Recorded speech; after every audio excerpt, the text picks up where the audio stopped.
Today we're showing you a 2018 Kubota L3901 with a Kubota LA525 quick attach front end loader. Tractor has just over 400 hours on it. It's a very clean little tractor. Has 37 horsepower, and again it is the L3901 HST model.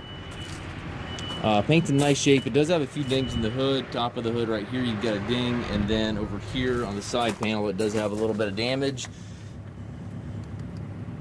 You can see the pictures in the listing as well to see that a little bit better. Overall nice clean tractor, but again it does have some slight damage as we just showed you there. Has a skid steer quick attach for the front bucket here. Loader itself is quick attach as well. Has the hydrostatic transmission, treadle pedal here for forward reverse, R4 tires, has the foldable rollover bar, 3-point hitch, 540 PTO.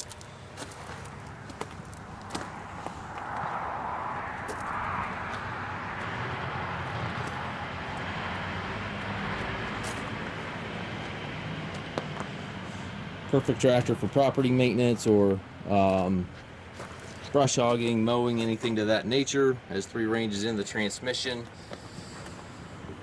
We do take trades. We also offer financing for qualified customers. We also can arrange delivery here within the US. If you have any questions regarding this tractor or any of our other used machines, please contact us at masttractor.com.